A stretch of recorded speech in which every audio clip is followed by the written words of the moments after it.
Remaja Pencana Minda kelas pertama. Forum Remaja Pencetus Minda Kritis Remaja. Forum Remaja Pencetus Minda Kreatif dan Kritis. Forum Remaja Penjana Generasi Berinformasi. Forum Remaja Pemakin Kecemerlangan Budaya Ilmu.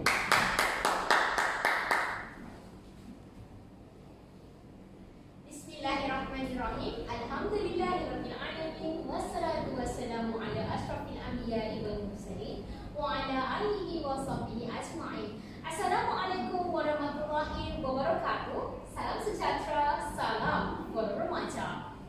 Hadirin yang dihormati, bersyukur kita kehadrat Ilahi kerana diberi kesempatan untuk dipertemukan dalam satu majlis ilmu yang penuh keberkatan ini. Selamat datang saya ucapkan kepada hadirin dan hadirat ke SMK Tingkat Perdana bagi menyaksikan pertandingan Forum Remaja. Saya, Adrina Nazla binti Amruddin, amat berbesar hati kerana dapat bersama-sama mengupas topik yang cukup menarik pada hari ini, iaitu buli dalam kalangan remaja, di mana silapnya. Hadirin sekalian, gejala buli dalam kalangan remaja sering menjadi buah mulut di pelbagai wadah, termasuklah di dalam akhbar, wawancara, acara televisyen dan sebagainya. Masyarakat kita hari ini sering digemparkan dengan pelbagai kejadian buli. Kejadian buli ini bukan sahaja melibatkan kecederaan, bahkan juga kematian.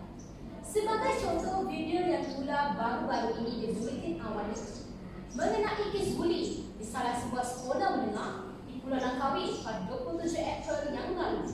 Masa kejadian ini dibelasah oleh 13 orang pelajar lain. Masa kemudian dibawa ke hospital dan yang pura-pura juga turut dibuat. Punca kejadian ini hanya berlaku perselisihan faham. Kes ini juga disiasat di bawah Seksyen 147 Kanun Kesisaan. Hadirin sekalian, kita sering maklum bahawa remaja hari ini bakal menerajui pucuk pimpinan negara pada masa akan datang dan merupakan aset modal insan negara, bakal tentu pakar, pemuda harapan bangsa, pemudi yang negara. Namun, seandainya isu sebesar isu buli ini kita tidak dapat selesaikan, maka sinar kita harapkan dari remaja mungkin akan malam.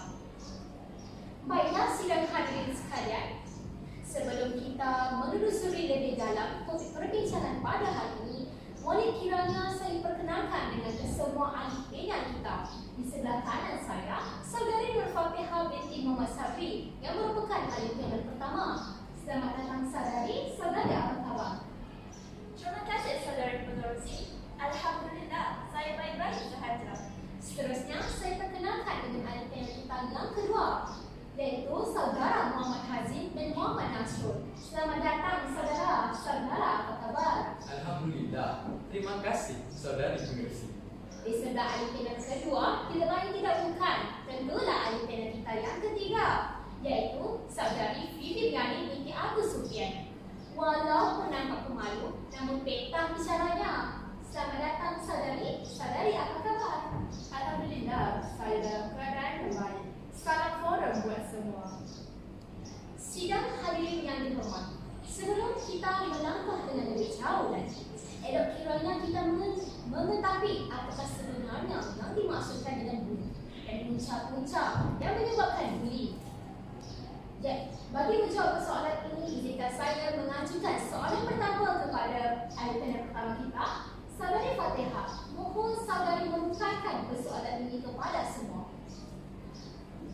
Awal bismillah pembuka bicara. Terima kasih saudari penerusi. Yang dihormati kombinasi intelektual kehakiman, rakan-rakan panel serta hadirin dan hadirat yang dirahmati Allah sekalian.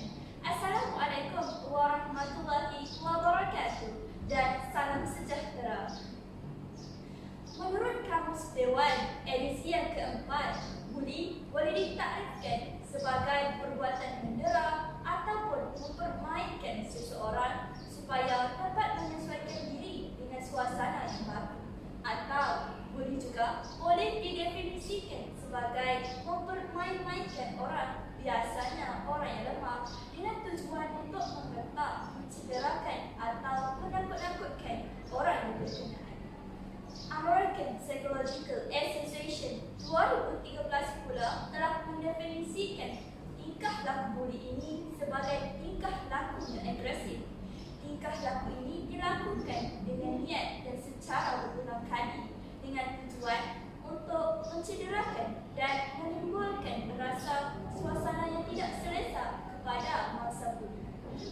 juga boleh berlaku sama ada dalam bentuk sentuhan fizikal, verbal ataupun beberapa jenis yang lain. Itulah sebuah sedikit pandangan saya mengenai definisi bully ini. Oleh itu, saya serahkan semula kepada pengerusi majlis. Terima kasih Saudara Fatihah. Sidang hari ini hadirin, demikianlah tadi penjelasan mengenai definisi bully. Seterusnya saya mohon ahli panel kedua, Saudara Hazim, untuk mengupas isu tentang punca-punca yang mengakibatkan bully dalam kalangan pelajar. Assalamualaikum dan salam sejahtera. Terima kasih saudari pengerusi. Sidang hadirin yang dihormati. Punca dominan yang mencetuskan masalah bully ini ialah remaja tidak mempunyai didikan agama yang teguh. Perkara ini berlaku apabila ibu bapa pada hari ini tidak memberikan didikan agama yang sempurna kepada anak-anak mereka. Kealpaan ibu bapa dalam menunaikan tanggungjawab hakiki ini dalam membesar, mengasuh dan mendidik anak-anak mereka menyebabkan golongan remaja ini tidak mengenal dosa dan pahala. Oleh hal yang demikian, maka tidak hairanlah golongan remaja pada hari ini tidak berasa bersalah ataupun berdosa setiap kali melakukan perbuatan bully. Mereka juga tanpa rasa bersalah mencederakan rakan-rakan. Malahan mereka dianggap sebagai pemberani dalam kalangan mereka. Hadirin sekalian, selain itu, kegoyahan institusi kekeluargaan juga menjadi pemangkit kepada gejala bully yang melanda remaja pada hari ini. Institusi keluarga yang porak-poranda disebabkan oleh ketidaksefahaman antara pasangan suami isteri. Keluarga yang porak-poranda ini akan menyebabkan belayan kasih sayang tidak mampu diberikan kepada anak-anak, terutamanya kepada golongan remaja. Kita semua sedia maklum bahawa keadaan ini akan menjejaskan perkembangan remaja dan pembentukan personaliti remaja. Maka tidak hairanlah apabila remaja sanggup terlibat dalam gejala bully ini semata-mata untuk menarik perhatian daripada ibu bapa mereka. Jabatan Kebajikan Masyarakat melaporkan bahawa 50% remaja yang terlibat dalam gejala negatif terdiri daripada remaja yang mempunyai konflik keluarga. Oleh hal yang demikian, izharlah bahawa kegoyahan institusi kekeluargaan turut mencetuskan gejala bully dalam kalangan remaja. Jika kita kaji dari dimensi yang lain, pengaruh rakan sebaya juga merupakan antara faktor kejadian bully yang semakin menular di negara kita pada hari ini. Hal ini dikatakan demikian kerana remaja pada hari ini lebih mempercayai rakan sebaya daripada ibu bapa dan guru-guru mereka. Tindakan remaja yang sanggup menuruti kata-kata rakannya tanpa memikirkan risiko dapat diumpamakan seperti kerbau dicucuk hidung. Bukan itu sahaja, kebanyakan remaja tidak ingin dipulaukan atau disisihkan oleh ahli kumpulan sekiranya enggan menuruti pelakuan dan kata-kata rakan mereka. Oleh sebab itu, golongan remaja yang masih berbau pucuk jerengau ini sanggup membuli semata-mata tidak ingin dipulaukan oleh rakan-rakan mereka. Kumpulan pelajar ini juga sanggup bertindak demikian semata-mata untuk berseronok tanpa memikirkan akibat kepada diri sendiri dan orang lain. Sekian, kembali kepada pengerusi majlis. Terima kasih Saudara Hazim atas penjelasan mengenai punca-punca yang boleh mendorong berlaku dalam bully dalam kalangan pelajar. Sahabat-sahabat ayah panel dan sidang hadirin yang dihormati, apakah kesan perlakuan tingkah laku bully dalam kalangan remaja dan tindakan yang patut diambil oleh semua pihak bagi menangani masalah ini? Oleh itu, silakan Saudari Fifi. Bismillahirrahmanirrahim. Assalamualaikum dan salam sejahtera. Terima kasih saya saya ucapkan kepada saudari penerusi. Antara kesan terburuk yang akan dialami oleh mangsa buli ialah mereka akan mengalami kemurungan atau cemas. Selain itu, mereka terpaksa menemui pelbagai penderitaan. Antaranya peningkatan perasaan sedih dan keseorangan, perubahan masalah tidur dan makan, serta tidak minat dalam aktiviti yang sering diseburi. Isu ini akan berpanjangan sehingga dewasa dan mereka juga akan keciciran dalam pelajaran. Lebih teruk lagi, mangsa buli akan mengalami masalah kesihatan dari segi emosi dan psikologi. Selain itu, kesan buli boleh membawa kepada bahaya atau pendedahan untuk membunuh diri. Hal ini berlaku oleh kerana mereka merasakan tiada harapan, tiada kuasa serta tercalak maruah diri akibat perbuatan buli. Saudari penerusi dan hadirin sekalian, kanak-kanak sama ada pembuli atau bangsa buli cenderung untuk melakukan perbuatan buli. Jika kita perhatikan isu buli yang berlaku di Institut Pengajian Buli, sekolah maupun penderaan kanak-kanak di rumah yang menjangkau 5,000 kes setahun merupakan kesan psikologi dan emosi pembuli yang menjadi mangsa buli ketika remaja. Dengan kata lain, mangsa buli juga berperanan sebagai pembuli pada masa hadapan. Oleh itu, jelaslah bahawa isu ini perlu kita tangani dengan segera agar budaya buli tidak berlanjutan pada esok hari. Sekian, terima kasih. Itu sahaja daripada saya. Saya serahkan kembali kepada saudari penerusi. Terima kasih saudara Fikri.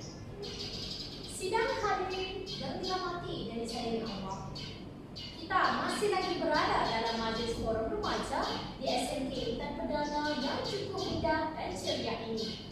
Pada ketika dan saat ini, kita masih lagi mengupas tajuk gejala buli dalam kalangan remaja. Di mana silapnya? Selamat datang kepada hadirin dan hadirat yang baru saja mengambil tempat masing-masing. Kita teruskan lagi berbicara pada hari yang berbahagia ini. Saya percaya jika dapat ditangani dengan baik, sudah pasti gejala buli ini tidak akan membarah dalam kalangan remaja. Soalan saya kepada hari ini, yang pertama, apakah langkah yang boleh diambil bagi menangani masalah ini? Silakan. Terima kasih saudari pengerusi.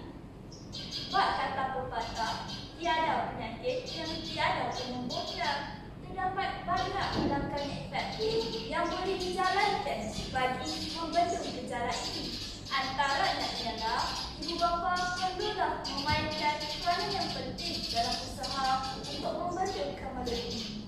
Ibu bapa juga haruslah menampilkan keadaan yang baik terhadap anak-anak mereka supaya anak-anak mereka dapat mencontohi kelakuan mereka.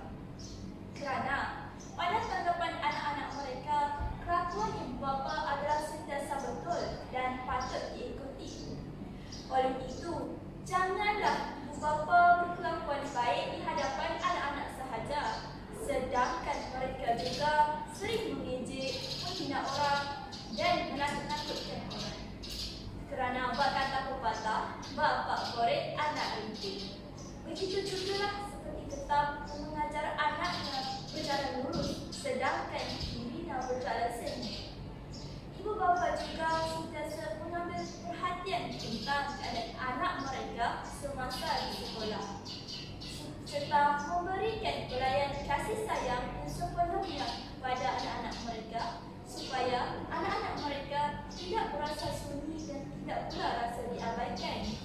Ibu bapa juga perlulah memupuk anak mereka sejak kecil lagi, seperti melentur bulu ialah dari rebungnya, agar mereka sentiasa sudi untuk meluahkan segala isi hati mereka dan masalah mereka kepada ibu bapa mereka. Malah, masalah juga dapat diatasinya bersama-sama dengan ibu bapa mereka. Saya kembalikan semula kepada saudari pengerusi. Saudari pengerusi, izinkan saya menyuarakan buah fikiran tambahan berdasarkan ulasan saudari ahli panel pertama tadi. Silakan saudara. Kita masih lagi membincangkan mengenai langkah-langkah untuk menangani masalah buli dalam kalangan pelajar. Terima kasih saudari pengerusi. Para pelajar juga harus berganding bahu dengan pihak sekolah dalam usaha untuk membendung gejala ini. Para pelajar yang ternampak kes buli ini berlaku atau menjadi mangsa pembuli harus memberanikan diri untuk melaporkan kepada pihak sekolah dengan segera agar masalah itu dapat diatasi dengan secepat mungkin demi kesejahteraan sekolah. Manakala pihak sekolah yang telah menerima laporan aduan daripada pelajar juga harus berusaha mengatasi masalah itu dengan bersungguh-sungguh dan bukan sebaliknya, dengan menutup kes itu dengan sesuka hati sahaja. Jika kes ini masih tidak dibicarakan, masalah kes buli akan semakin bertambah dan berleluasa lagi. Pihak sekolah boleh berjumpa dengan pelajar yang disyaki melibatkan diri dalam gejala buli ini dan juga ibu bapanya untuk membincangkan masalah yang dihadapi oleh pelajar tersebut dan mendapatkan jalan keluarnya. Pihak sekolah harus mengenakan hukuman yang setimpal kepada pelajar tersebut agar dia tidak mengulangi perbuatan itu lagi dan dijadikan sebagai iktibar kepada pelajar yang lain. Disiplin peraturan sekolah juga harus diketatkan dan ditekankan kepada para pelajar supaya para pelajar mengikuti etika peraturan sekolah dan tidak membuat kesalahan seperti pelibatan dalam gejala sosial seperti membuli. Tambahan pula, pihak kerajaan juga harus memainkan peranan dalam membendung gejala ini.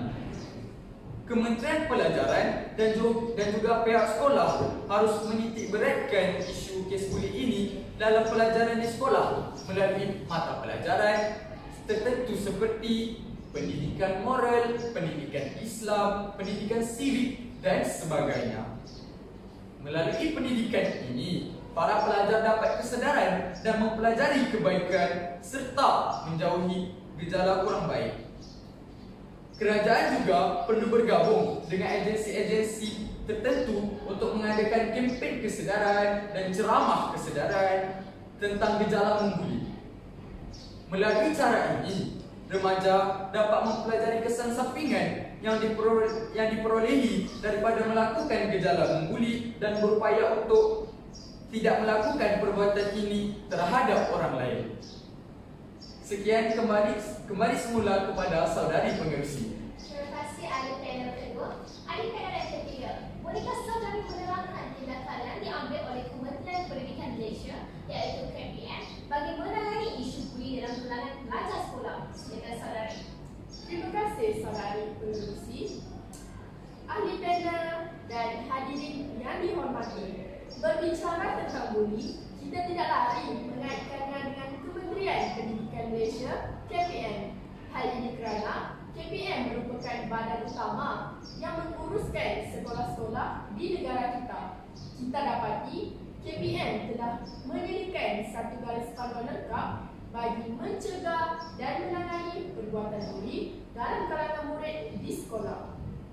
Buku panduan pengurusan menangani buli juga turut disilakan kepada pihak sekolah sebagai panduan dalam menangani isu buli. Kerangka baharu yang diwujudkan pada tahun 2021 yang mempamerkan pengukuhan dan penambahbaikan pendekatan sedia ada dengan memfokuskan kepada 4 komponen iaitu penyedaran, pelaporan, penghukuman dan pemantauan. Perkara ini bertujuan sebagai langkah segera yang diambil oleh KPM dalam menangani isu buli. Tindakan tegas akan diberikan kepada sekolah yang menyembunyikan sebarang kes buli juga merupakan salah satu langkah tegas KPM dalam mengatasi masalah ini. Itu sahaja daripada saya. Saya serahkan kembali kepada saudari pengerusi. Terima kasih saudari Fifi dan ahli panel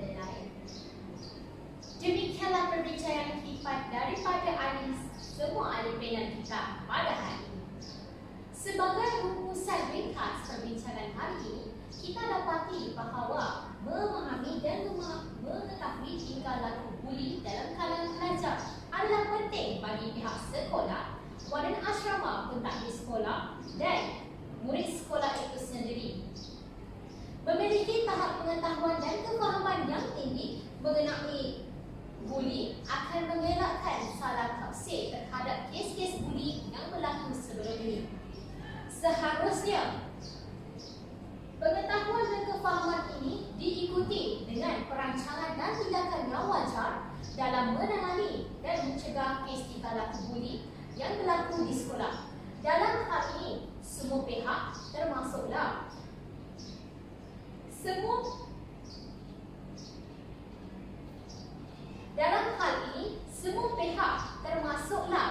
Kementerian Pelajaran, masyarakat di beberapa dan pihak sekolah perlu bersama-sama untuk menangani isu buli ini agar kelestarian pendidikan pelajar di sekolah akan berlangsung dalam suasana yang kondusif. Menuding cara menyalahkan satu-satu pihak memanglah mudah, tetapi menyelesaikan gejala ini bukanlah sesuatu yang kita bicarakan. Perlu berganti bahu, ibarat ke bukit sama didaki, ke jurang sama dituruni. Dengan berkat daya dan usaha yang gigih, insya-Allah kita dapat melahirkan generasi muda yang dapat menjulang nama negara dan mengangkat martabat bangsa di persada dunia agar duduk sama rendah dan berdiri sama tinggi dengan negara-negara maju yang lain. Kalau berjalan, dah sampai ke batas. Kalau berkayuh, dah sampai ke pulau. Kalau mendaki, dah sampai ke puncak. Kita telah sampai ke penghujung bicara. Saya mewakili semua ahli penat mengucapkan setinggi-tinggi terima kasih kepada semua hadirin yang sudi hadir menyaksikan pertandingan forum remaja ini. Lantaran keterbatasan waktu, kami memohon mengakhiri bicara ini. Kami mohon mengundurkan diri. Sekian, wabillahi taufiq wal hidayah. Wassalamualaikum warahmatullahi wabarakatuh.